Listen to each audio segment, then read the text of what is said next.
마태복음 26장 59절에서 62절까지 말씀입니다.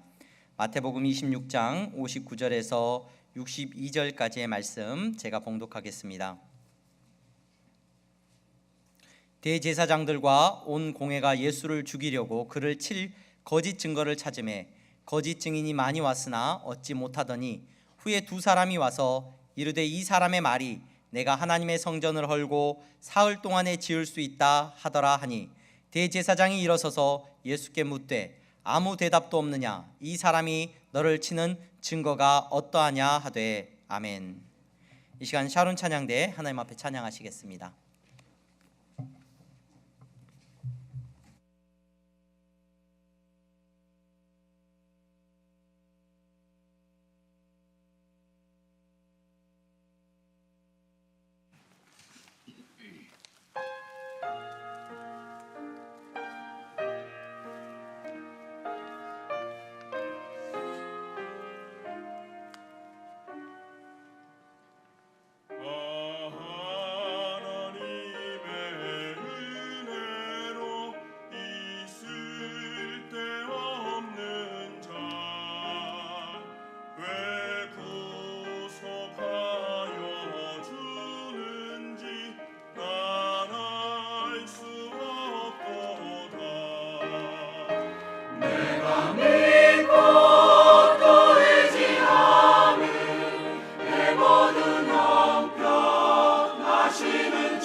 감사합니다. 박수로 우리 하나님 앞에 영광 올려드립니다. 감사합니다. 교회 소식을 먼저 전하겠습니다. 오늘 예배에 참석하신 여러분 모두를 주님의 이름으로 환영합니다. 등록을 원하시는 분들은 안내하시는 분들에게 말씀하시면 도와드리도록 하겠습니다. 사순절 기간입니다. 우리 향동교회는 사순절 기간 동안에 시편 쓰기를 다 같이 하고 있습니다. 우리 권사님들 벌써 다 쓰셨어요. 얼마나 열심히 쓰셨는지 벌써 다 쓰셔서 이렇게 제출하신 분들 계시는데 여러분 시편 다 쓰시고 여러분 교회 제출을 꼭 해주시기를 바랍니다. 함께 은혜 나누는 시간 갖도록 하겠습니다. 이번 주일은 삼전도에서 교회 청소로 섬기게 됩니다. 새가족 모임이 다음 주일 오전 10시 30분 코이노니아 1층 코이노니아실에서 모임을 갖습니다. 교회에 등록을 하시고 새가족 모임을 하지 않으신 분들은 새가족 모임에 꼭 참여하시기를 바랍니다. 신앙 기초반 모임이 지난주부터 우리가 시작을 이렇게 열었는데 한 분이 오셨어요. 한 분이 오셨는데 1대1로 교육받는 것을 굉장히 염려하심으로 다음 기수에 참여하겠노라고 하셨어요. 그래서 여러분 많이 신청을 해주셔서 함께 신앙기초반 모임 진행할 수 있도록 신청을 많이 해주시기를 바랍니다. 교육부서 교사를 모집하고 있습니다. 열심히 교육부서 교사 선생님을 모집하고 있습니다. 우리 자녀들, 우리 다음 세대를 또 함께 섬기고 우리 자녀들이 교회 안에서 신앙생활 잘 할 수 있도록 돕는 일 가운데 우리 교사 선생님들이 많이 필요합니다. 우리 교회에 등록하시고 교사로 여러분 많이들 자원해 주시기를 바랍니다. 나는 성경에 대한 지식이 없어요. 네, 배우시면 되고요. 또 같이 참여하시면서 저마다의 역할이 여러 역할이 있습니다. 그래서 교육부서의 선생님이 항상 부족합니다. 그래서 적극적으로 여러분들 많이들 지원해 주시면 감사하겠습니다. 대학 청년부 예배가 본 예배 후 12시부터 우리 식사 교제하고 아마 1시부터 1층 104호실에서 하나님 앞에 예배를 드리고 있습니다. 우리 청년부 예배 많이들 격려해 주시고 참여해 주시면 감사하겠습니다. 신방 신청 카드 여러분 작성해서 제출해 주시면 3월 5월까지 해서 필요한 가정들 우리 신방하도록 하겠습니다. 여러분 많이들 신방을 또 받고 함께 교제할 수 있는 시간이 있기를 바랍니다. 지난주에 우리 조광현 성도님 교회에 등록해 주셨습니다. 우리 하은이와 함께 등록하셨는데 우리 조광현 성도님 오늘 나오셨나요? 네. 지난주에 우리 인사했나요? 네. 지난주에 인사를 드렸던 것 같습니다. 우리 조광현 성도님 우리 향동교회 안에서 복되게 신앙생활 하실 수 있기를 바랍니다. 그리고 오늘 예배 후에 삼전도회 모임이 예배 후에 모여지게 됩니다. 삼전도회 식구들은 예배 후에 삼전도회 모임에 잘 참여해 주시기를 바랍니다. 우리 옆에 분들 보면서 인사하겠습니다. 잘 나오셨습니다. 네. 성도님은 하나님 나라의 보배이십니다. 이렇게 인사해 주십시오. 네. 네. 여러분들은 하나님 나라의 보배인 줄로 믿습니다. 우리가 사순절 기간 지난주부터 유대인들이 예수님을 죽이고자 했던 그 이유들을 통하여서 함께 은혜를 나누고 있습니다. 예수님을 죽이고자 했던 이유, 지난주에 살펴봤던 그 이유는, 첫 번째 이유는 예수님이 안식일을 어겼기 때문에 예수님을 죽이려고 했어요. 그렇죠? 유대인의 안식일을 어겼기 때문이다.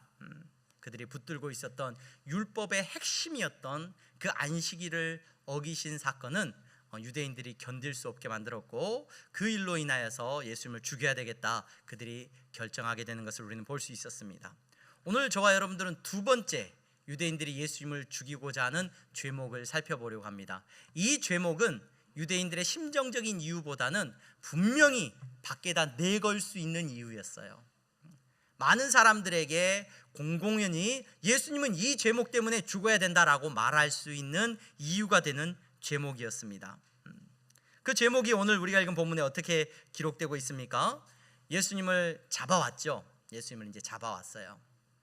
가룟 유다로부터 사인을 받아가지고 예수님을 잡아서 이제 공회, 그 당시에 유대인들의 종교 지도회에 아주 가장 높은 결정기관인 산헤드린 공의회에 예수님을 잡아가지고 왔습니다. 불법적으로 잡아온 여러 정황들이 있지만 어찌됐든 예수님을 잡아왔어요. 잡아왔으니까 이제 예수님을 고발하고 예수님에게 뭔가 죄목을 이야기해야 됩니다. 다른 사람이 다 설득할 만한 정당한 죄목을 이야기해 주어야 됩니다. 그런데 오늘 우리가 읽은 본문에 보니까 60절 말씀에 거짓 증인이 많이 왔으나 얻지 못하더니, 거짓 증인이 많이 왔으나 여러분 예수님에 대한 어떤 죄목을, 정당한 죄목을 찾지를 못해요. 오늘 마태복음은 또 다른 복음서들은 예수님의 편에 있는 사람들이 기록했기 때문에 거짓 증인이라고 했겠지만 유대인들의 입장에서는 예수님을 여러 이유로 고발을 했겠죠. 하지만 예수님이 죽어야 된다, 예수님은 사형이다 라고 말할 만한 어떤 죄목도 그들이 발견하지는 못합니다. 아니, 발견하지 못했다기보다는 정당한 죄목을 붙이지를 못해요. 그러다가 60절 말씀 다시 한번 보겠습니다. 거짓 증인이 많이 왔으나 얻지 못하더니 후에 두 사람이 왔다라고 말해요. 두 사람이 와서 61절입니다. 이르되 이 사람의 말이 내가 하나님의 성전을 헐고 사흘 동안에 지을 수 있다 하더라 하니 라고 말을 해요. 증인들이 뭐라고 말을 하냐면 이 사람이 왜 예수가 죽어야 되냐면 이 예수라는 사람이 하나님의 성전을 헐고 사흘 동안에 지을 수 있다. 무너뜨려 봐라. 내가 사흘 동안 3일 만에 내가 다시 지어버릴 거야 라고 말을 했다는 거예요. 이 말을 듣고 오늘 그 제사장이 대제사장이 이건 심각한 문제예요. 이 심각한 제목이 딱 걸린 거예요. 이거는 내걸 수 있는 제목입니다. 이거는 딱 예수님을 올가맬 수 있는 제목이 돼요. 그들이 붙들고 있었던 신앙의 핵심 중에 하나였던 성전에 대한 모독죄, 이건 엄청난 불경죄로 예수님을 엮을 수 있겠다라고 생각을 합니다. 실제로 예수님께서 십자가에 못 박히셨을 때의 상황을 마가복음은 이렇게 기록을 해주고 있습니다. 마가복음 15장 29절 30절입니다. 지나가는 자들은 자기 머리를 흔들며 예수를 모욕하여 이르되, 예수님이 십자가에 못 박혀 계실 때 지나가면서 막 고개를 흔들면서 막 혀를 차며 침을 뱉고 했겠죠. 그러면서 이르되, 아하, 성전을 헐고 사흘에 짓는다는 자여, 내가 너를 구원하여 십자가에서 내려오라 하고, 예수님이 십자가에 못 박혀 있는 게 당연하다라고 말을 하는 거예요. 왜 당연해요? 예수님이 뭐라고 말했다는 거예요? 성전을 헐고 네가 사흘 만에 짓는다며, 야 어디 십자가에서 한번 내려와 봐라. 사람들이 조롱하면서 지나가더라는 거죠. 나중에 초대교회가 세워집니다. 예수님이 부활하신 이후에 예수님을 따르던 제자들이 성령의 충만함을 받고 예루살렘에 많은 성도들이 모여들기 시작합니다. 그곳에 이제 집사님들이 세워져요. 우리가 알고 있는 유명한 집사님이 한 분 계셔요. 스데반 집사님이 계셔요. 그 스데반 집사님이 유대인들에게 돌에 맞아 죽기 전에 유대인들이 스데반 집사님을 죽이려고 하는 죄목을 보면 이렇습니다. 사도행전 7장 14절에 스데반 집사님이 이렇게 말을 했다는 거예요. 그의 말에 이 나사렛 예수가 이곳을 헐고 또 모세가 우리에게 전하여 준 규례를 고치겠다 함을 우리가 들었노라 하거늘. 스데반 집사님이 예수님에 대해서 전하고 다니셨는데 그 예수님이 어떤 일을 하겠다고 했냐면 이 성전을 헐겠다고 했다는 거예요. 그 말을 이 스데반이 지금 전하고 다녔다는 것을 그 사람들이 죄목으로 이야기를 합니다. 그리고 그 죄목에 이제 더해서 규례, 예수님이 지난주에 말씀하셨던 그 이유, 안식일, 유대인의 율법의 핵심이었던 안식일을 어기심으로 하나님께서 그들에게 참된 안식이 무엇인지, 오늘 예수 그리스도 하면서 거룩하고 의롭게 됨의 의미가 무엇인지를 가르치셨던 그 내용을 끌고 와가지고 이제 규례를 고친다라고 죄목을 덧붙여서 이제 스데반 집사님도 돌로 죽이게 되는 거죠. 유대인들이 예수님을 죽이게 되는 내거는 아주 결정적인 이유가 뭐냐면 예수님이 그런 말을 했다는 거예요. 성전을 헐어라. 성전을 헌다. 성전을 무너뜨려 봐라. 내가 3일 만에 다시 지을겠다라는 말씀을 예수님이 하셨다는 거예요. 그게 예수님을 죽여야 되는 이유라는 거죠. 여러분, 말로 성전을 무너지게 해봐라 예수님이 이런 말을 하셨다고 왜 유대인들이 그토록 예수님을 죽여야 된다라고 말을 하고 있습니까? 성전은 사실 이스라엘의 신앙에 과거 이스라엘 백성들이 출애굽할 때로부터 이 성전이라고 하는 이 장소는요, 이스라엘 백성들의 신앙의 한 가운데 자리 잡고 있습니다. 이 성전을 떠나서는 사실 이스라엘의 종교가, 이스라엘 사람들이 믿고 있는 신앙이 세워질 수가 없어요. 우리가 잘 알고 있는 대로 가나안 땅을 향하여서 이집트 땅에서 이스라엘 백성들을 하나님이 불러내셨어요. 그리고 시내산에서 그들에게 율법을 주시고 계약을 맺으셔요. 그 율법을 주신 이후에 하나님께서 그들에게 명령하신 첫 번째 일이 뭐냐면 성막을 짓는 거예요. 그렇죠? 성막. 이스라엘 백성들이 출애굽해가지고 가나안 땅을 향해서 가면서 여러분 어디서 밤이 되면 잠을 잤을까요?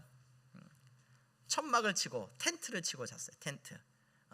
그 텐트를 치고 아마 잤을 거라고 생각이 돼요. 그 텐트를 치고 자는데 하나님께서 그 백성들에게 시내산에서 처음 명령하신 게 뭐냐면, 자, 너네들이 텐트 치고 다니는데 자, 내 텐트도 하나 만들어라 그래요. 예수님, 하나님이. 하나님의 성막을 만들어라. 성막이라는 말 자체에 하나님이 거할 텐트를 치라는 거죠. 그 텐트에 대한, 그 성막에 대한, 성막이라고 이제 번역을 했죠. 하나님이 거하시는 텐트예요. 그 텐트에 대한, 어떻게 텐트를 칠 건지, 재질은 뭘로 할 건지, 그 안에 어떻게 할 건지, 또 그 주변에는 어떻게 경계를 만들 건지 하나님께서 성막을 만드실 세세한 규례를 그들에게 주십니다. 그리고 그 텐트를 만들게 하시고 그 한가운데 하나님의 법궤를 두게 하셔요. 그래서 이스라엘 백성들이 이제 가나안 땅을 향해서 걸어가면서 광야에서 가장 먼저 이제 딱 정착지가 딱 발견되면 그곳에서 딱 자기들의 텐트를 치기 전에 뭐부터 쳐요? 레위 지파가 가장 먼저 하는 일이 하나님의 텐트를 치는 거예요. 성막을. 그리고 성막이 세워지고 나면 그 주변으로 지파에 따라서 자기들이 거주할 이제 텐트를 딱 치고 그곳에 자리를 잡는 겁니다. 여러분, 그 성막을 통하여서 하나님은 이스라엘 백성들에게 말씀하시고 율법을 통하여서 이제 놀라운 은혜들을 주셔요. 하나님이 그곳에 함께 하시겠다는 거예요. 너희들이 텐트 치고 살고 있는 그곳에 하나님께서 직접 그 성막을 짓게 하시고 그 텐트 안에 나도 머무르겠다는 거예요. 그래서 그곳에서 어떻게 제사를 지내는지, 어떻게 하나님 앞에 나아가는지 제사장들에 대한 규례도 다 주시고 그게 레위기에 가득한 것을 우리는 볼 수가 있습니다. 자, 이스라엘 백성들이 가나안 땅으로 들어갔어요. 그들의 율법을 지키기 위해서 그들은 반드시 그래서 성막이 필요했어요. 하나님이 거하시는 텐트가 필요해요. 근데 가나안 땅에 이제 정착해서 자기들이 집을 짓고 다 살아갑니다. 그런데 하나님의 성막은 여전히 텐트의 형태로 성막으로 머물러 있었어요. 그러다가 나중에 다윗이 예루살렘에 자기의 왕국을 세우게 됩니다. 수도를 딱 세워요. 그리고 나서 그 예루살렘에 왕궁을 세우죠. 왕궁이 뭡니까? 왕이 머무는 집이죠. 왕의 집을 딱 지어요. 그리고 나서 다윗의 마음에 드는 생각이, 야, 나는 이렇게 좋은 집에서 살고 있는데 하나님의 집은 어디예요? 여전히 텐트구나. 내가 하나님의 집을 한 채 지어야 되겠다. 여러분, 나중에 보면 이제 성전이라는 것을 짓기 시작을 해요. 다윗이 이제 지으려고 마음을 가져요. 그랬더니 하나님께서 아니야, 너가 짓지 마. 그리고 너 다음 아들인 솔로몬이 지을 거야, 이제 말씀을 하셔요. 그래서 솔로몬이 하나님의 성전을 지어요. 여러분, 이 성전이라고 하는 단어가 무슨 단어냐면은, 제가 성전이라는 단어가 갑자기 궁금하더라고요. 히브리어로 어떻게 기록되었을까? 성전 그러면 거룩한 장소잖아요. 거룩한 전 막 이렇게. 근데 히브리어로는 아주 간단한 단어가 바이트라고 써요. 바이트가 뭐냐면 집이에요. 집. 그러니까 오늘날의 현대 히브리어에서도 바이트 그러면 집이에요. 과거 이 고대 히브리어의 성경에 기록된 표현에도 바이트라는 말은 집입니다. 그냥. 그래서 솔로몬이 무엇을 지은 거냐면, 우리는 성전을 지었다라고 말을 하면서 이제 굉장히 의미가 와전이 되어지는데, 솔로몬이 지은 게 뭐예요? 집이에요. 집. 자기의 집은 있는데 하나님의 집이 천막이니까 이제 하나님의 집을 내가 좋게 짓겠다는 거예요. 그게 성전이라고 이제 번역이 된 거예요. 여러분, 그 성전을 짓는 솔로몬에 의해서 하나님의 집이 어디에 세워진 거예요? 이제 예루살렘에 세워진 거예요. 여러분, 이스라엘 백성들이 누구 집을 갖고 있어요? 모든 나라와 민족 가운데 유일하게 누구의 집이 어디에 있는 거예요? 하나님의 집이 예루살렘에 있게 된 거예요. 하나님의 집이 예루살렘에 있어요. 이 하나님의 집이라고 하는 이 생각은, 여러분, 나중에 이제 솔로몬이 이렇게 고백을 합니다. 성전을 다 짓고 나서, 하나님의 집을 짓고 나서 열왕기상 8장에 보면, 하나님이 참으로 땅에 거하시리이까? 하나님이 땅에 살겠습니까? 하늘과 하늘들의 하늘이라도 주를 용납하지 못하겠거늘 하물며 내가 건축한 이 성전이오리까? 이 집에 어떻게 하나님이 머무시겠습니까? 하나님 잘 알고 있습니다. 그러나 하나님, 이곳에서 우리를 만나주시고 이곳에 우리와 함께 해주시기를 바랍니다. 솔로몬이 기도해요. 그러자 하나님께서 거기에 응답을 해주셔요. 전 세계에 있는 수없이 많은 집들 가운데 하나님이 그 집에 반응을 해주셨단 말이에요. 열왕기상 9장에 보면 여호와께서 그에게 이르시되, 네 기도와 네가 내 앞에서 간구한 바를 내가 들었은즉 나는 네가 건축한 이 성전을 거룩하게 구별하여 내 이름을 영원히 그곳에 두며 내 눈길과 내 마음이 항상 거기에 있으리니 말씀하세요. 하나님께서 솔로몬이 지은 그 집에 거하시겠다라고 약속을 해주셔요. 그리고 그곳에서 이스라엘 백성을 만나 주시겠다는 거예요. 자, 여러분, 이제 이스라엘 백성들은 누구 만나러 어디로 가면 돼요? 하나님을 만나러 하나님의 집으로 가면 되는 거예요. 우리 명절이 되면 부모님을 만나러 부모님이 계신 집으로 내려가요.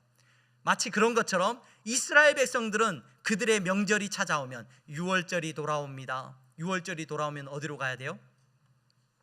하나님의 집으로 가는 거예요. 하나님의 예루살렘으로. 7.7절이 돌아옵니다. 추수한 그들이 추수하였던 장막절이 돌아옵니다. 절기가 돌아올 때마다, 하나님이 명령하신 그 절기가 돌아올 때마다 그들은 하나님의 집으로 가는 거예요. 그 민족은 하나님의 집을 갖고 있는 거예요. 예루살렘에. 이 놀라운 일이 그들의 삶 가운데 이루어진 거예요. 그래서 자기들의 신앙의 중심에는 뭐가 있냐면 하나님의 집, 우리말로 이제 성전이죠. 성전이 있는 거예요. 그 성전으로 가는 거예요. 이제 하나님의 집으로. 누구 만나러 가는 거예요? 그곳에 가서 제사를 지내고, 그곳에 가면 제사장이 있어요. 레위 지파가 그 하나님의 집을 수종드는 사람들이란 말이에요. 그 하나님의 집을 수종들면서 그곳에 오는 사람들의 짐승을 받아가지고 또 어떻게 제사 지내야 되는지, 어떻게 하나님을 만나게 되는지 설명해주고 또 인도해 줍니다. 성전을 정리하고 또 정돈합니다. 그 일들이 예루살렘 성전에서 이루어졌어요. 예루살렘에 있는 하나님의 집에서. 그런데 그들이 그렇게 신앙생활을 하다가 나라가 둘로 나눠지죠. 나라가 둘로 나눠져요. 남쪽과 북쪽으로 나눠져요. 북쪽에 10개의 지파가 뭉치고 남쪽에 2개의 지파가 뭉쳐요. 그런데 10개의 지파가 우리는 너네랑 같이 안 살아 하고 떨어져 나갔는데, 이 10개의 지파에 심각한 문제가 하나 생긴 거예요. 어떤 문제가 생겼어요? 하나님의 집이 어디에 있어요? 그 2개의 지파가 살고 있는 예루살렘에 있는 거예요. 그러니까 이 10개의 지파는 항상 명절이 되면 항상 너네하고 안 살아 했다가도 무엇 때문에 명절이 되면 어디로 가야 돼요? 예루살렘 가야 되는 거예요. 누구 만나려면? 하나님을 만나려면 하나님 집으로 가야 되는 거예요. 예루살렘에 있는 왕들이 생각을 한 거예요. 이제 열받았어요. 이제 왕들이, 여로보암이나 그 이후에 악한 왕들이 꾀를 냈어요. 야, 거기 하나님 집 거기만 있는 거 아니야. 이제 여기에도 하나님 집 있어. 그래서 하나님의 집을 자기들의 마음대로 이제 지어놓고, 야, 거기로 가서 하나님 만나지 말고 하나님 만나려면 이제 여기로 와. 그래서 북쪽 이스라엘이 하나님 앞에서 큰 죄를 지었다. 선지자들이 막 하고 지적하고 있는 죄 가운데 하나가 그거예요. 자기들 마음대로 이제 하나님의 성전을 지었어요. 그런데 하나님께서 그곳에 계시겠다고 약속도 안 하셨죠. 그리고 그 이후에 이제 이스라엘 백성들의 북이스라엘은 10개 지파는 아시리아라고 하는 나라에서 완전히 멸망당해 버려요. 자기들이 세운 거짓 성전이니까 그 무너질 수 있죠. 하나님의 집이 아닌 거니까 이스라엘 백성들이 보기에는. 근데 나중에 이 남쪽 유다 예루살렘에 있었던 하나님의 집도 어떻게 돼버리냐면, 그들의 신앙생활에 어떻든 그곳에서 하나님을 만난다, 하나님께 기도한다, 하나님 앞에 나간다 늘 그래왔는데, 바벨론이라고 하는 나라에 의해서 예루살렘이 함락당해요. 멸망을 당해요. 그 하나님의 집, 그 감히 하나님의 집이라고 우리가 여겼던 그 집이 바벨론에 의해서 완전히 유린당하고 초토화돼 버리고 다 무너져 버려요. 이스라엘 백성들이 또 그 민족이 다 끌려가요. 바벨론으로. 그래가지고 바벨론의 강가에서 그들이 울면서 하나님의 성전, 하나님의 집을 안타까워하면서 울어요. 70년이 지난 다음에 다시 돌아옵니다. 그 땅으로. 그 땅으로 돌아와서 그 백성들이 자기들을 집을 짓는 것보다 염두에 뒀던 건 뭐냐면 하나님의 집을 짓는 거예요. 그걸 2차 성전이라고 그래요.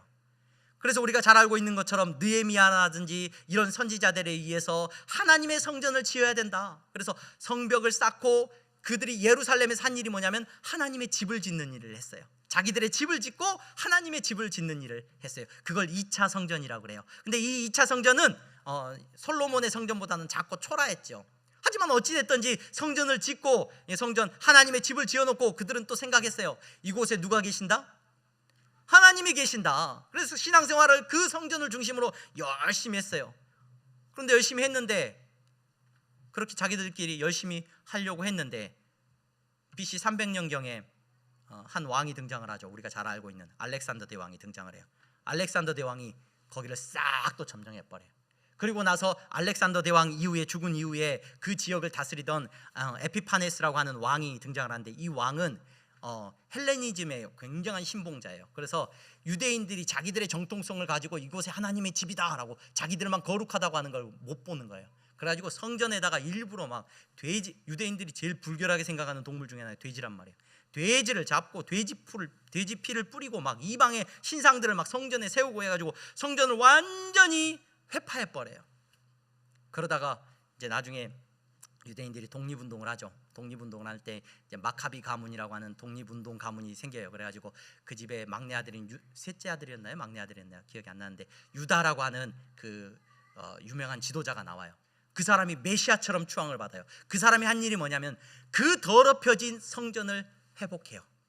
성전을 깨끗하게 청소해요. 그 성전을 깨끗하게 청소하고 하나님 앞에 그들이 이제 가지고 있는 촛불을 켜야 되는데 불을 켜야 되는데 기름이 모자라. 깨끗한 그 감람유가 모자라. 그래서 불을 꺼져야 돼. 꺼질지도 모른다. 그런데 하나님께서 이제 기적같이 그 불이 7일 동안 꺼지지 않게 만들었다. 그래가지고 여러분 이스라엘을 보면요, 이스라엘이라는 나라를 검색해 보거나 찾아보면 항상 그 촛대가 나와요. 촛대가 초가 7대가 있는 그 촛대 이렇게 생긴 게 있어요. 그 촛대가 그들의 상징이 됐어요. 그래서 독립운동을 해가지고 성전을 회복시키고 그 촛대를 그곳에 다시 회복시킨 게 자기 민족적으로 엄청난 일이에요.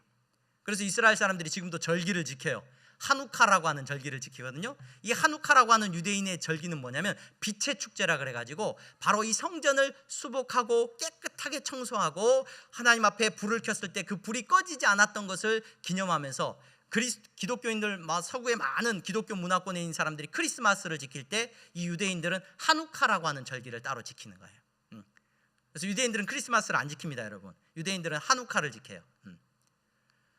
어찌됐든 그 유다라고 하는 사람이 메시아처럼 추앙받았던 건 뭐냐면 메시아가 와서 할 일이 뭐냐면 성전을 다시 회복하는 일이란 말이에요. 그래서 그 성전이 다시 회복됐어요. 그래서 하스모니안 왕가라고 하는 왕조가 이제 세워졌는데 그 왕조가 또 지속되다가 나중에 또 멸망을 해요. 누구한테 멸망을 합니까? 우리가 잘 알고 있는 로마라고 하는 나라에 완전히 짓밟혀 버리죠. 이 로마에 의해서 짓밟혀지게 되고 이 로마가 이곳을 통치하게 되면서 이 로마를 등에 업은 한 유명한 사람이 등장을 해요. 그 사람이 누구냐면 이방인 중에 한 명이었던 헤롯이라는 사람이 등장을 해요. 이 헤롯이라는 사람이 이 유대 지역을 가만히 보니까 이스라엘을 잘 다스리려면 이 사람들에게 신임을 얻으려면 뭐를 회복해야 돼요? 성전을 새로 지어야 된다는 걸 이 사람이 깨달은 거예요. 그 성전을 새로 지으면 메시아처럼 추앙받을 수 있다는 것을 이 헤롯 대왕이 깨달은 거예요. 그래가지고 이 헤롯 대왕이 야, 옛날에 그 초라한 성전 다 치워봐. 내가 성전 예루살렘에 새로 짓게.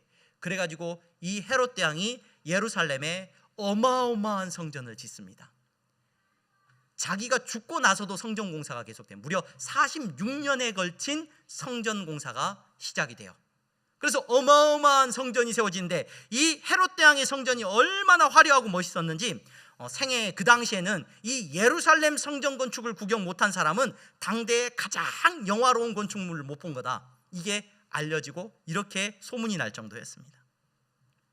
여러분, 이 헤롯 대왕의 성전은 누가 지은 거라고요?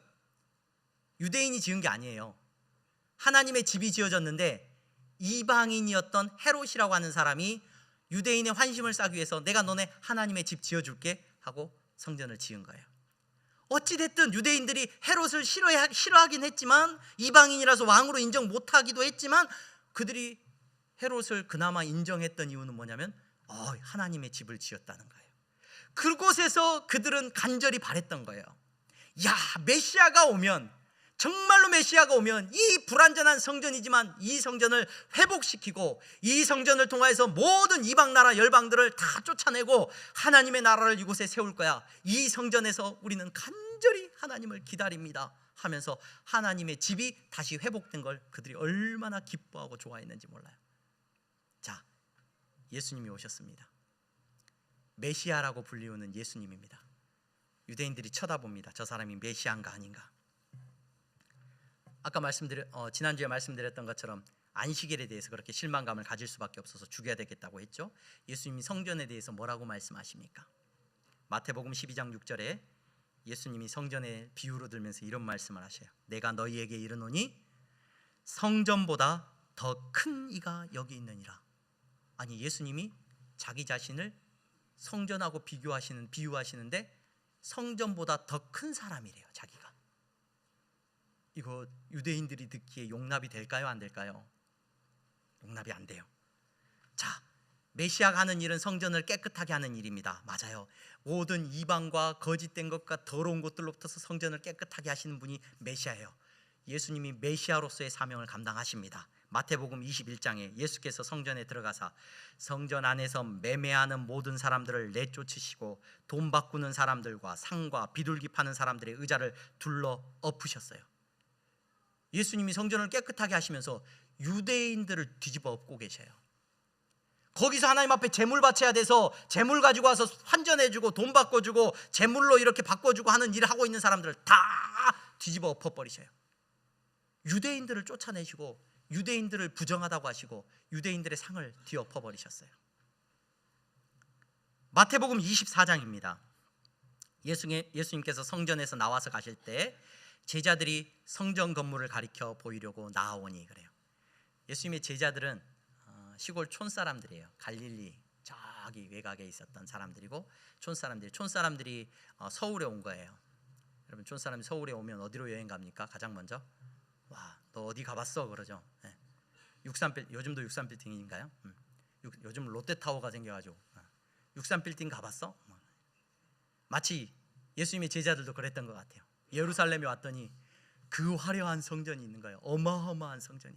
예수님한테 예수님도 촌사람이잖아요. 예수님 저거 봐봐요. 저거 엄청 멋있죠. 우와, 예수님이 왕이 되시면 제자들은 그런 생각도 했을 거예요. 야, 이 성전도 이제 이 성전이 예수님이 왕이 되시면 자기들의 어떤 영역이 될 수 있단 말이죠.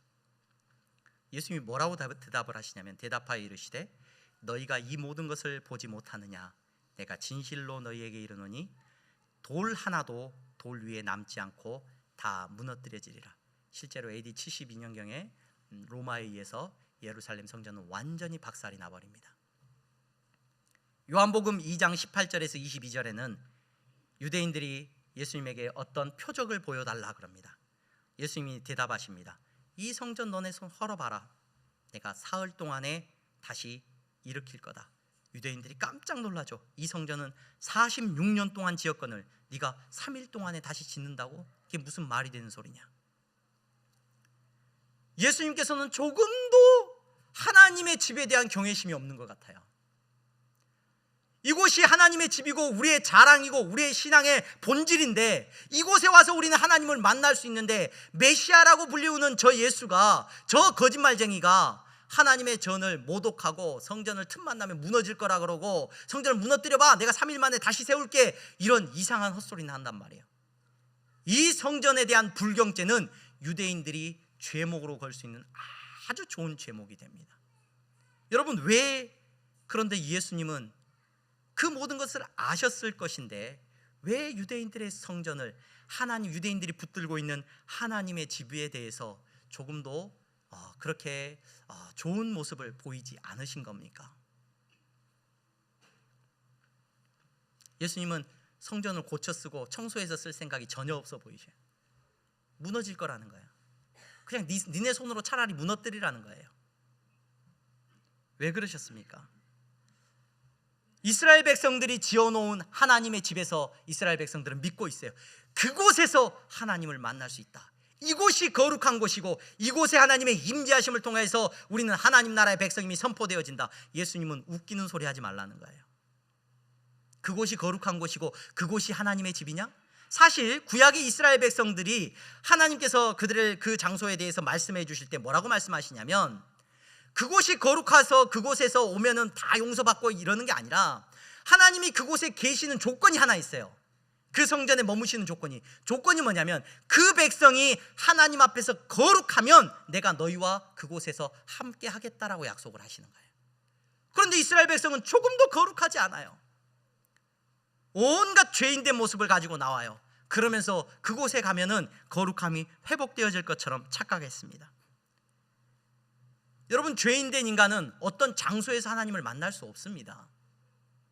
어떤 장소에 간다고 그곳이 거룩해가지고 그곳에 하나님의 임재하심을 경험하고 그곳에서 하나님의 거룩함을 경험할 수 있는 것이 절대 아닙니다.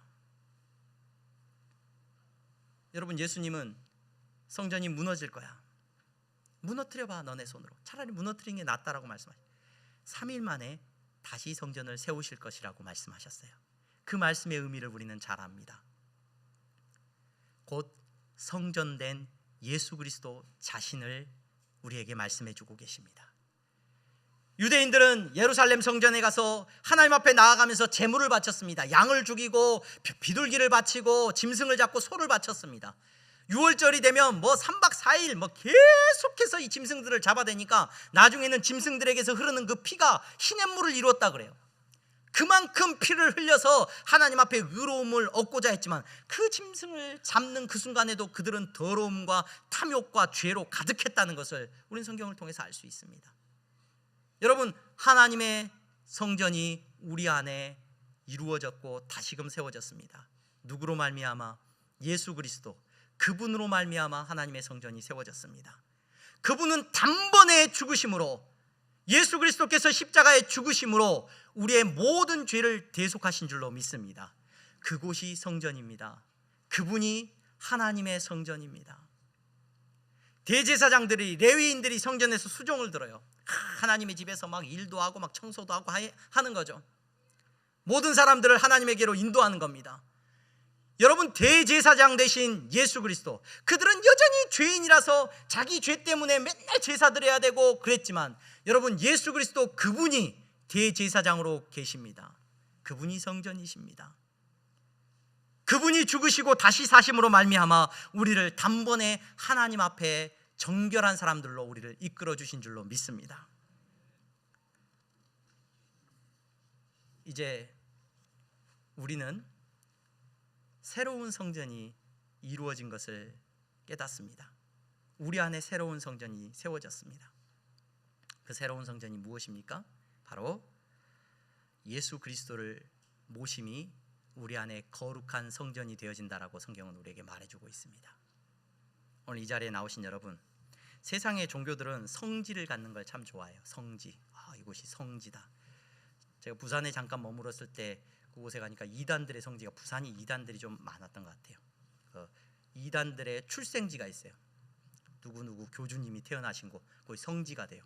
성역화해요. 그곳을 무슨 동산으로 만들어, 그곳에다 막 화려한 건물을 지어놓고, 예루살렘에 잠깐 머물면서 예루살렘에 성지순례 오는 분들이 계셔요. 여러분, 엄밀한 의미에서 그곳은 흔적이 있고 추억이 있고 또 역사적인 장소이지만, 여러분, 기독교인들에게 성지라는 것은 존재하지 않습니다. 실제로 나중에 이제 예루살렘 성전이 무너지고 나서요, 로마가 그곳을 다스리면서 나중에 로마가 기독교화돼요. 로마가 기독교화되고 나서는 곳곳에 교회들이 세워져요. 흔적들이 있는 곳마다 여러분들이 가게 되면 교회들이 다 있어요. 뭐 예수님이 십자가에 못 박히셨다가 시신이 누우셨던 교회, 그래가지고 성묘교회, 그곳에 가면 바위가 있어요. 예수님이 여기 누우셨다, 시신이 누이셨다 그래가지고 그것이 얼마나 반질반질한지 움푹 패였어요. 사람들이 막 물을 떠와가지고요, 요단강에서 물 떠가지고 와가지고 유리병에다 거기다 물 붓고, 저기 뭐 길거리 가면은 여기 파는 거 있어요. 그 손수건, 저기 뭐 천주교에서 붙들고 있는 뭐 예수님의 얼굴을 닦아준 걸 기념하는 손수건 같은 그런 거 팔아요. 그럼 그거 사다가 그거 닦아가지고 물을 딱 묻혀가지고 다시 딱 병에다 담아요. 그럼 성수가 되는 거예요. 성수. 네. 그리고 막 예수님 태어나셨던 곳 장소적으로 잡아가지고 막 거기다가 탄생 기념교회 지어놓고, 나사렛에 가면은 또 예수님이 또 뭐 그 기적을 베푸셨던 뭐 갈릴리 주변에 가면은 베드로 집터 교회도 있고, 온갖 교회, 뭐 예수님이 팔복을 전하셨던 그 뭐 산상수훈을 하셨던 산상수훈 기념교회도 있고, 다 교회를 성지화시키는, 그곳 안에 들어가면은 가관입니다. 그리스 종교회나 이런 쪽에서 지은 뭐 이렇게 들어가면은 막 온갖 금과 은과 막 이런 걸로 막 장식품 만들어 놓고 막 향을 피우고 막 거룩한 곳이에요. 천주교에서는 뭐 순교한 곳, 누가 다 이곳에 순교했다 그럼 순교한 분이 태어나신 곳 성지. 여러분, 적어도 개신교 안에서 신앙생활 하시는 여러분, 개혁교회 안에서 신앙생활 하시는 여러분, 대한예수교 장로교회 안에서 신앙생활 하시는 분, 여러분들 성지는 없어요. 거룩한 장소가 없단 말입니다.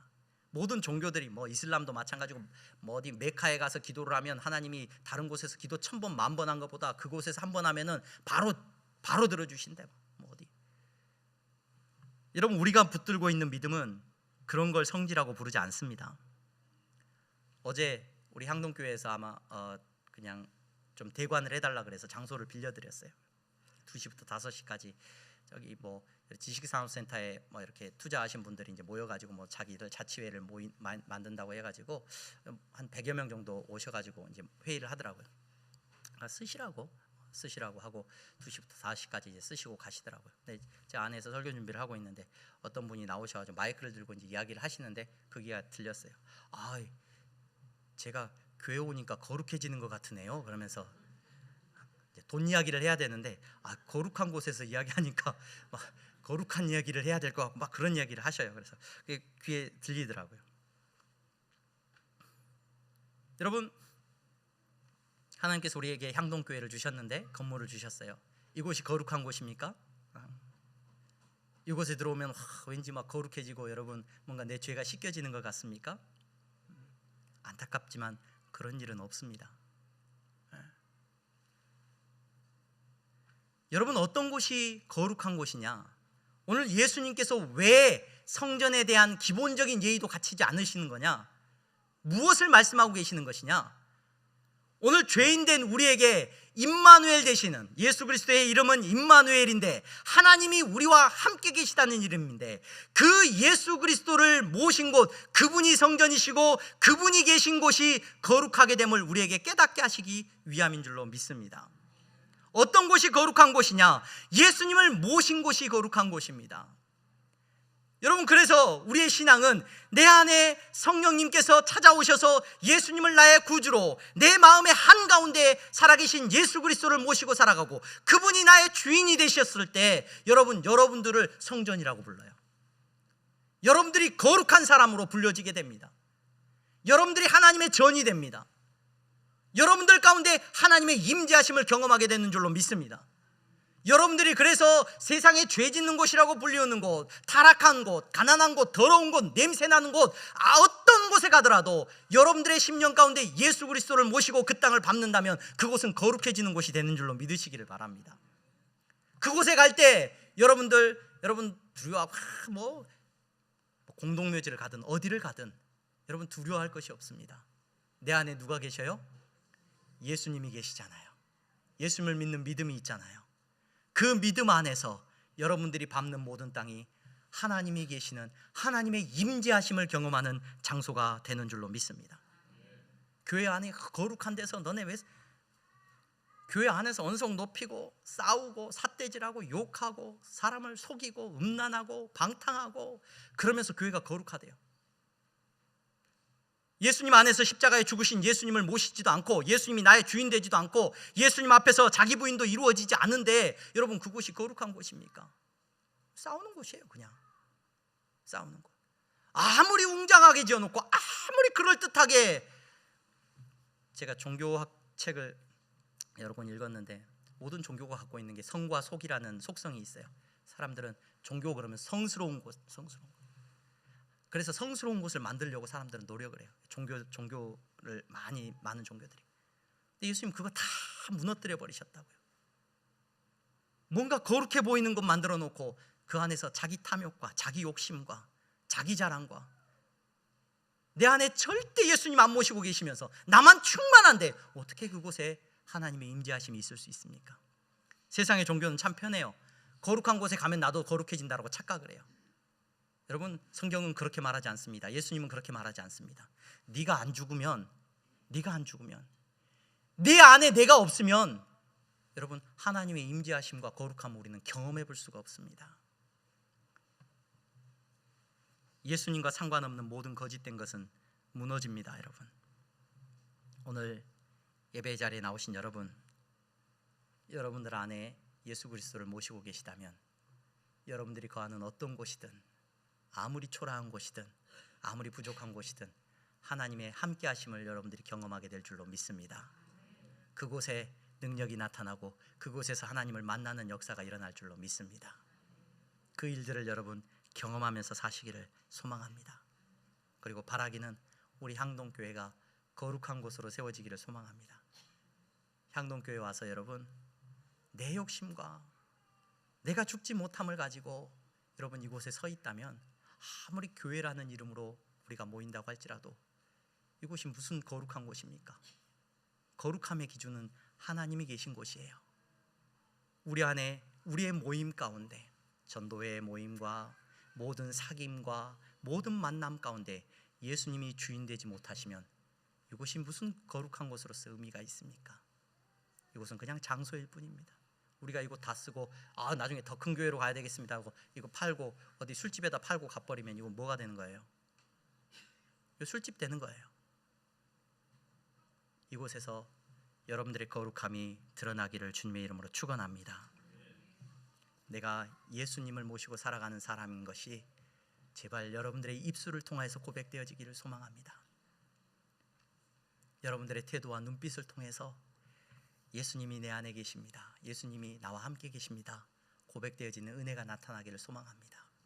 그러할 때 여러분, 우리 향동교회는 거룩한 곳으로, 여러분들의 가정이 하나님의 임재하심을 경험하는 곳으로 고백되어질 줄로 믿습니다. 우리 함께 기도하겠습니다. 거룩하신 하나님, 감사합니다. 사랑하는 성도들, 이 시간에 우리에게 찾아오신 예수 그리스도를 모시고 예배합니다. 예수님을 모시고 하나님께 나아갈 수 있게 하시니 감사합니다. 내 마음에 예수님이 계셔서 내가 하나님의 거룩한 성전이 되었고, 내가 가는 곳 어디라도 그곳에서 하나님의 나라를 이루어가는 놀라운 은혜가 우리 가운데 있는 줄로 믿습니다. 사랑하는 성도들에게 은혜 베푸시고 저들 마음 가운데 살아계신 예수 그리스도가 좌정하심을 날마다 깨닫게 하여 주시옵소서. 예수 그리스도의 이름으로 기도하옵나이다. 아멘.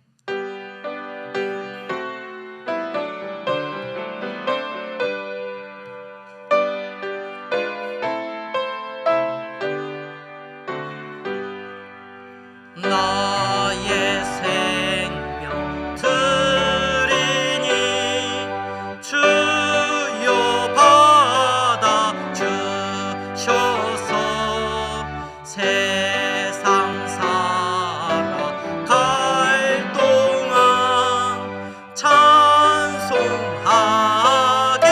하소서. 나의 보화 주여 받아 주셔서 하늘나라 위하여 주 뜻대로 쓰소서. 아멘.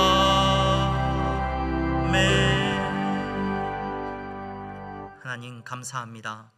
이 시간 하나님 앞에 거룩함으로 예배하며 나아가게 하시니 감사합니다. 우리 안에 예수님을 모시고 예수님이 나의 주인 되심을 고백하며 예배드리게 하시니 감사합니다. 이 시간 물질을 구별하여 드립니다. 이 물질을 드림도 우리의 믿음의 고백이 되게 하여 주시옵소서. 정직한 11조와 감사의 예물을 드렸습니다. 하나님, 주님이 내 삶의 주인 되시고 내가 예수로 살고 예수로 죽는 이 놀라운 믿음을 주님 물질 앞에서도 고백하게 하시니 감사합니다. 저들이 이 믿음대로 고백하여 싸우니 아버지 하나님, 저들의 삶을 붙잡아 주셔서 믿는 자의 삶이 어떠한지 저들의 삶을 통하여서 나타내 주시고 일하여 주시옵소서. 어려움 속에서도 저들이 감사하고 나누게 하시고, 부요함 속에서도 사치하고 방탕하는 것이 아니라 하나님께서 주신 은혜를 나누는 거룩한 삶을 살 수 있도록 축복하여 주시옵소서. 아버지 하나님, 선교의 예물을 드립니다. 장학헌금을 드립니다. 건축헌금을 드렸습니다. 보이지 않는 곳에서 하나님의 나라를 위하여 섬기는 저들의 헌신을 기뻐 받으시고 저들의 삶에 하나님의 나라가 날마다 확장되어지는 은혜가 있게 하여 주시옵소서. 경제적인 어려움 때문에, 직업의 문제 때문에, 직장의 문제 때문에, 아버지 하나님 생업의 문제 때문에, 일용할 양식 때문에 아버지 하나님 근심하고 염려하고 있는 성도들이 있습니까? 아버지 하나님께서 더 큰 위로와 은혜를 내려주시고 주님과 동행함의 은혜를 놓치지 아니하도록 주여 붙잡아 주시옵소서. 예수 그리스도의 이름으로 기도하옵나이다. 아멘. 우리 다 함께 일어나서 찬양하겠습니다.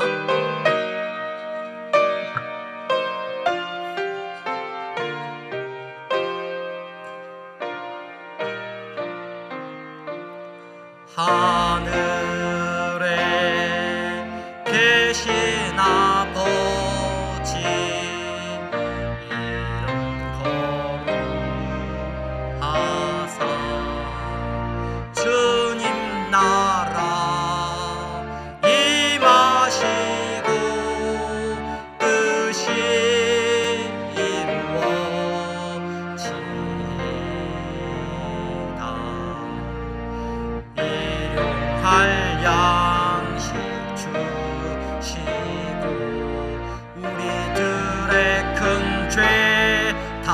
용서하옵시고 또 시험에 들게 마시고 악에서 구원하소서.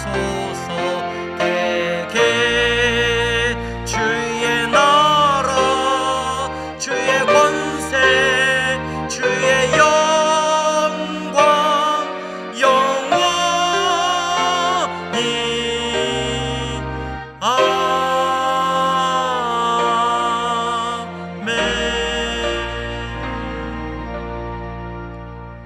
아멘. 주 예수 그리스도의 은혜와 하나님 아버지의 사랑하심과 성령의 교통 충만하심이 예수님을 내 마음에 모시고 거룩한 하나님 나라의 백성으로 살아가는 성도들의 머리머리 위에 이제부터 영원토록 함께 있을지어다. 아멘.